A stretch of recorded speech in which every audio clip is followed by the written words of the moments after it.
अक्षय तृतीयेच्या दिवशी भगवान विष्णू आणि माता लक्ष्मी यांची संयुक्तपणे पूजा केल्यास आपल्याला जीवनामध्ये अन्नधान्याची कधीही कमतरता भासत नाही. त्याचप्रमाणे अक्षय तृतीयेच्या दिवशी काय काय करावे? अक्षय तृतीयेच्या दिवशी पहाटे लवकर उठून स्नान करून घ्यावे. स्वच्छ वस्त्र परिधान करावे. या दिवशी देव्हारा स्वच्छ पुसून घ्यावा. त्याचप्रमाणे घरातील प्रत्येक कोपऱ्यात गंगाजल शिंपडून घ्यावे. आपल्या देव्हाऱ्यात जर भगवान विष्णू आणि माता लक्ष्मी यांची मूर्ती असेल तर या दिवशी त्यांची पूजा नक्की करावी. पूजेला सुरुवात करण्यापूर्वी मनामध्ये संकल्प करून घ्यावा. संकल्प करत असताना आपल्या उजव्या हातामध्ये हळदी, कुंकू, पाणी, अक्षदा आणि फूल घ्यावे. यानंतर संकल्प करून ते पाणी एखाद्या ताम्हणामध्ये सोडून द्यावे. त्यानंतर ते पाणी कुठल्याही झाडाला अर्पण करावे. सर्वप्रथम आपण जिथे पूजा करणार आहोत ती जागा स्वच्छ करून घ्यावी. त्यावर एक चौरंग ठेवून घ्यावा. त्यानंतर त्यावरती एक स्वच्छ वस्त्र अंथरून घ्यावे. यानंतर आपल्याला चौरंगावरती उजव्या बाजूला दिवा लावून घ्यायचा आहे. दिव्याला हळदी कुंकू वाहून घ्यायचं आहे. फूल अर्पण आता दिव्यांची पूजा करून घेतल्यानंतर आपण पूजेला सुरुवात करायची आहे. सर्वात आधी आपल्याला कलश स्थापना करायची आहे. त्यासाठी चौरंगाच्या मधोमध एका ताम्हणामध्ये आपल्याला अखंड तांदूळ घ्यायचे आहे. त्यावरती हळदी कुंकू वाहून घ्यायचं. यानंतर त्यावरती कलश ठेवून घ्यायचा आहे. कलशावरती स्वस्तिक काढून घ्यायचं आहे. कलशामध्ये पाणी टाकून घ्यायचं. यानंतर कलशामध्ये 1 रुपया, 1 सुपारी, फूल, त्याचप्रमाणे हळदी कुंकू आणि अक्षदा वाहून घ्यायच्या आहेत. त्यानंतर अशा प्रकारे कलशामध्ये साहित्य टाकून घेतल्यानंतर आपल्याला कलशावरती 5 आंब्याची पानं ठेवून घ्यायची आहेत. त्या पानांवरती सुद्धा हळदी आणि कुंकू लावून घ्यायचं आहे. आपल्याला हवं असल्यास आपण आंब्याच्या पानाऐवजी विड्याची पाने सुद्धा ठेवू शकतो. यानंतर यावरती आपल्याला श्रीफळ म्हणजेच नारळ ठेवून घ्यायचा आहे. त्यानंतर याची पूजा करून घ्यायची आहे. नारळाला देखील आपण हळदी कुंकू वाहून घ्यायचं आहे. त्याचप्रमाणे कलशाला सुद्धा हळदी आणि कुंकू लावून घ्यायचं आहे. यानंतर कलशाला कापसाची वस्त्रसुद्धा अर्पण करायची आहे. त्यानंतर गंध, फूल, अक्षदा, हळदी कुंकू वाहून अशा प्रकारे आपण कलशाची पूजा करायची आहे. यानंतर आपण पूजेला सुरुवात करायची आहे. सर्वप्रथम आपण गणपती बाप्पांचे पूजा करून घ्यायची आहे. हिंदू पंचांगानुसार यावर्षी वैशाख महिन्याच्या शुक्ल पक्षाची तृतीया तिथी 29 एप्रिलला संध्याकाळी 5:30 वाजता सुरू होणार असून 30 एप्रिलला दुपारी 2 वाजून 12 वाजेपर्यंत असणार आहे. त्यामुळे यावर्षी अक्षय तृतीया ही 30 एप्रिलला म्हणजेच बुधवारी साजरी केली जाणार आहे. अक्षय तृतीयेच्या दिवशी पूजा करण्यासाठीचा शुभ मुहूर्त हा सकाळी 5:41 पासून ते दुपारी 2:18 पर्यंत असणार आहे. अक्षय तृतीया हा वर्षातील सर्वात शुभ दिवस मानला जातो. या दिवशी केलेले दान किंवा कुठलेही चांगले काम, त्याचप्रमाणे कुठलीही वस्तू जर आपण खरेदी केली तर ते कधीही किंवा या दिवशी जर आपण सोने किंवा चांदी खरेदी केले किंवा आपण केलेली पूजा ही कधीही कमी होत नाही, ती वाढत जाते. या दिवसावर भगवान विष्णूंचं राज्य देखील आहे. त्यामुळे या दिवशी भगवान विष्णूंसह माता लक्ष्मी आणि कुबेर भगवान यांची पूजा केली जाते. हिंदू पौराणिक कथेनुसार अक्षय तृतीयेच्या दिवशी त्रेतायुगाची सुरुवातसुद्धा झालेली होती. त्यानंतर एका स्वच्छ दामनामध्ये आपण थोडे तांदळाचं आसन घेऊन त्यावरती गणपती बाप्पांची मूर्ती 5 वेळा स्वच्छ पाण्याने आणि त्यानंतर 5 वेळा पंचामृताने, त्यानंतर परत 5 वेळा स्वच्छ पाण्याने स्नान घालून घ्यायचे आहे. यानंतर गणपती बाप्पांना चौरंगावरती 2 विड्यांचे पानावरती तांदळाचं आसन घेऊन त्यावरती विराजमान करायचे आहे. त्यानंतर गंध, फूल, अक्षदा, हळदी कुंकू वाहून घ्यायचं आहे. गणपती बाप्पांना धूप दीप दाखवायचा आहे. यानंतर मूर्तीला कापसाचे वस्त्र घालायचे आहे. गणपती बाप्पांची पूजा करत असताना ओम गंग गणपते नमः असा मंत्र आपण म्हणायचा आहे. यानंतर गणपती बाप्पांची पूजा करून झाल्यानंतर आपल्याला प्रार्थना करायची आहे आणि आपल्या पूजेला सुरुवात करायची आहे. ज्योतिषशास्त्रानुसार कुठलंही शुभ काम करण्यासाठी मुहूर्त पाहिले जातात, जसे की लग्न, साखरपुडा, मुंज इत्यादीसाठी आपण शुभ मुहूर्त बघत असतो.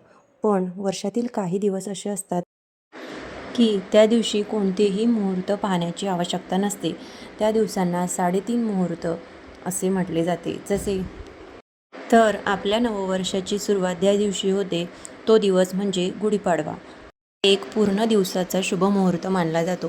त्याचप्रमाणे त्यानंतर वैशाख महिन्याच्या 3ऱ्या दिवशी येणारी अक्षय तृतीया हा 2रा मुहूर्त मानला जातो. त्यानंतर दसरा हा 3रा मुहूर्त मानला जातो आणि त्यानंतर येणारा दिवाळीचा पाडवा हा अर्धा दिवस मुहूर्त मानला जातो. अशा प्रकारे मिळून हे 3.5 दिवस होतात. या दिवशी कुठलेही शुभ कार्य किंवा कुठलेही काम करताना आपल्याला मुहूर्त पाहण्याची आवश्यकता नसते. इतके शुभ हे मुहूर्त आहेत अशी मान्यता आहे. 3.5 मुहूर्तापैकी एक म्हणजे अक्षय तृतीयेचा हा मुहूर्त. आता गणपती बाप्पाची पूजा झाल्यानंतर आपण भगवान विष्णू यांची पूजा करणार आहोत. सर्वप्रथम एका ताम्हणामध्ये भगवान विष्णूंची म्हणजेच बालगोपालची मूर्ती आपण ठेवून घ्यायची आहे. त्यानंतर त्यावरती पाण्याने स्नान घालून घ्यायचे आहे. त्यानंतर पंचामृताने स्नान घालायचे आहे. त्यानंतर परत एकदा पाण्याने स्नान घालून घ्यायचे आहे. त्यानंतर मूर्ती स्वच्छ वस्त्राने पुसून घ्यायची आहे आणि चौरंगावरती 2 विड्यांच्या पानावरती बाळकृष्णांची मूर्ती एका तांदळाच्या आसनावरती ठेवून घ्यायची आहे. त्यानंतर मूर्तीला गंध, फूल, अक्षदा वाहून घ्यायच्या आहेत. धूप आणि दीपसुद्धा ओवाळून घ्यायचा आहे. त्याप्रमाणे बाळकृष्णांना कापसाचे वस्त्रसुद्धा अर्पण करायचे आहे. यानंतर आपण माता लक्ष्मी यांच्या मूर्तीची पूजा करायची आहे. त्यासाठी एका ताम्हणामध्ये तांदळाचं आसन करून घ्यायचं आहे. त्यावरती लक्ष्मी माताची मूर्ती ठेवून घ्यायची आहे. त्यानंतर त्यावरती पाण्याने स्नान घालून घ्यायचे आहे. नंतर पंचामृताने स्नान घालायचे आहे. त्यानंतर परत एकदा पाण्याने स्नान घालून घ्यायचे आहे. पूजा करत असताना आपण लक्ष्मी मातेचा कुठलाही मंत्र किंवा स्तोत्र म्हणत राहायचे आहे. यावेळेस श्री सूक्तमचं सुद्धा पठण करू शकतो. त्यानंतर मूर्तीला स्वच्छ पुसून घ्यायचं आहे आणि चौरंगावरती 2 विड्यांच्या पानावरती तांदळाचं आसन करून त्यावरती माता लक्ष्मी यांची मूर्ती ठेवून घ्यायची आहे. त्यानंतर मूर्तीला हळदी आणि कुंकू लावून घ्यायचं आहे. अक्षदा वाहून घ्यायच्या आणि फुलंसुद्धा वाहून घ्यायचे. त्यानंतर धूप आणि दीपसुद्धा दाखवून घ्यायचा. यानंतर आपण भगवान कुबेर यांच्या मूर्तीची सुद्धा पूजा करायची आहे. आपल्याकडे जर मूर्ती नसेल तर मूर्तीचं प्रतीक म्हणून आपण सुपारीसुद्धा घेऊ शकतो. सुपारीवरती आपल्याला प्रथम पाण्याने, नंतर पंचामृताने, नंतर परत एकदा पाण्याने स्नान घालून घ्यायचे आहे आणि चौरंगावरती 2 विड्याच्या पानावरती तांदळाचे आसन करून त्यावरती कुबेर स्वरूप मूर्ती ठेवून घ्यायची आहे. मूर्तीला हळदी कुंकू वाहून घ्यायचे आहे. भगवान कुबेर यांना आपण बुक्का किंवा गुलालसुद्धा लावू शकतो. यानंतर भगवान कुबेर यांना धूप दीप दाखवून घ्यायचा आहे. भगवान कुबेर यांना कडुलिंबाची पाने अतिशय प्रिय आहेत. ही आपण त्यांना या दिवशी अर्पण करू शकतो. अक्षय तृतीया हा माता अन्नपूर्णेचा जन्मदिवस आहे. त्यामुळे आज आपण या दिवशी माता अन्नपूर्णेची सुद्धा पूजा करायची आहे. आपल्याकडे जर माता अन्नपूर्णेची मूर्ती असेल तर या दिवशी आपण या मूर्तीची पूजा नक्की करावी. माता अन्नपूर्णेची पूजा केल्याने आपल्या घरामध्ये धनधान्याची कधीच कमतरता भासत नाही.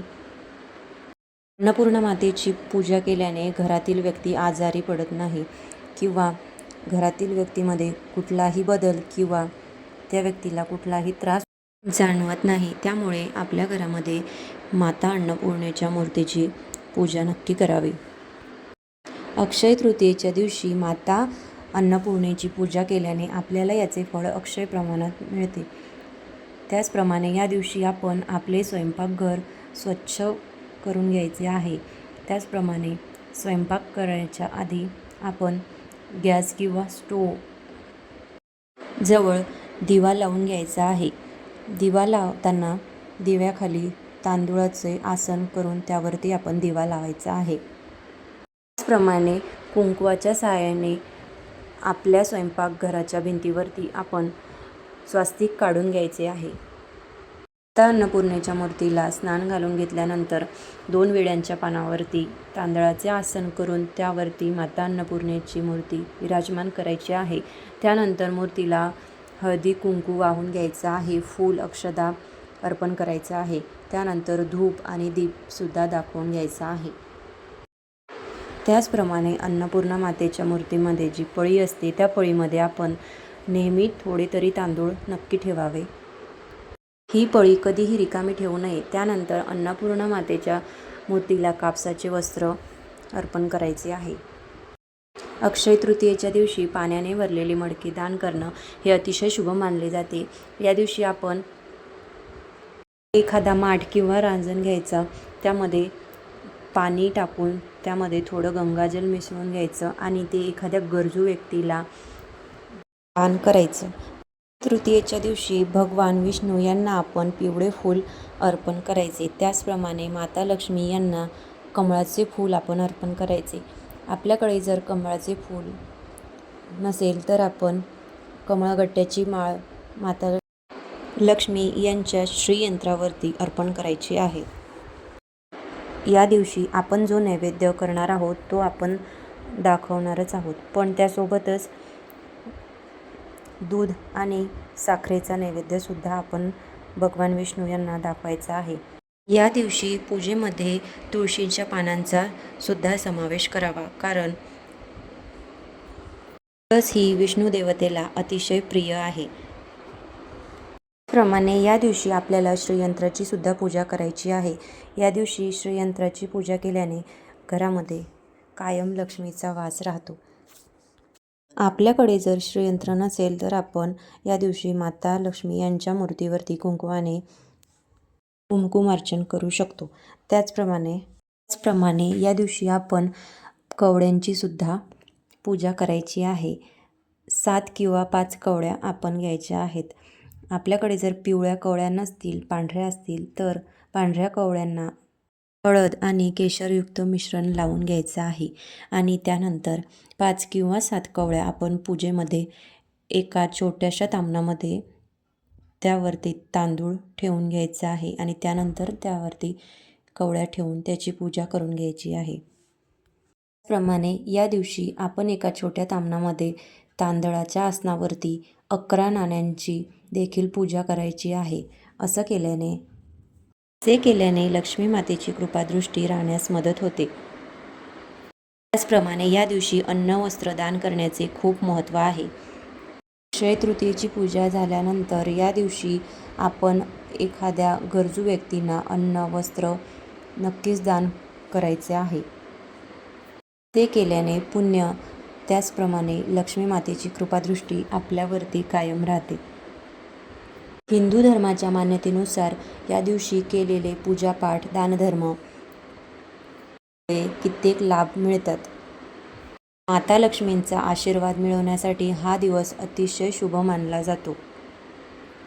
या दिवशी आपण श्रीयंत्रावरती कुंकुमार्चन नक्की करावे. कुंकुमार्चन करत असताना आपण माता लक्ष्मी यांचा कुठलाही मंत्र किंवा स्तोत्र म्हणायचे आहे. त्याचप्रमाणे कलात्मक मंत्रसुद्धा आपण म्हणायचा आहे. म्हणजे ओम श्रीं ह्रीं श्री कमले कमलालये प्रसिद्धम श्रीं श्री महालक्ष्मी नमः. या मंत्राचा जपसुद्धा आपण करू शकतो. त्यानंतर या दिवशी आपण देवीला एक विडासुद्धा वाहायचा आहे. त्यासाठी आपण चौरंगावरती 2 जोड विड्याची पानं ठेवून घ्यायची आहे. त्यानंतर त्यावरती थोड्या अक्षता ठेवून घ्यायच्या. नंतर त्यावरती 1 रुपयाचं नाणं, 1 हळकुंड, 1 सुपारी, 1 खारीक आणि 1 वेलची असं साहित्य आपण घ्यायचं आहे आणि हा विडा देवीला अर्पण करायचा आहे. या पूजेमध्ये विडा अर्पण केल्याने आपली पूजा ही संपन्न होते. सोबतच या पूजेमध्ये आपण घंटा आणि शंखसुद्धा ठेवायचा आहे. या दिवशी आपण विष्णू सहस्त्रनाम याचे पठण नक्की करावे आणि पूजेच्या शेवटी आपण तुळशी मातेला जल अर्पण नक्की करावे. पौराणिक ग्रंथानुसार अक्षय तृतीयेच्या दिवशी भगवान विष्णू यांच्या 6व्या अवताराचा म्हणजेच परशुरामांचा जन्म झाला होता. त्याचप्रमाणे या दिवशी माता गंगा ही पृथ्वीवरती अवतरली होती. अक्षय तृतीया हा 3.5 मुहूर्तापैकी एक मानला जातो. या दिवशी दानधर्म, पूजापाठ केल्याने अक्षय तृतीयाची प्राप्ती होते असे म्हटले जाते. पूजेच्या शेवटी आरती करून नैवेद्य अर्पण करून धूपदीप ओवाळून घ्यायचा आहे. या दिवशी पूजा करत असताना आपण जो दिवा लावणार आहोत तो दिवसभर अखंड तेवत राहील अशा प्रकारे आपण दिवा लावायचा आहे. त्याचप्रमाणे या दिवशी संध्याकाळी देखील आपल्याला आरती करून धूपदीप दाखवून घ्यायचा आहे. संध्याकाळी घरामध्ये धूप केल्यानंतर घरातील नकारात्मकता दूर होण्यास मदत होते आणि सकारात्मक ऊर्जा निर्माण होण्यास मदत होते. व्हिडिओ कसा वाटला ते कमेंटमध्ये नक्की सांगा. श्री स्वामी समर्थ.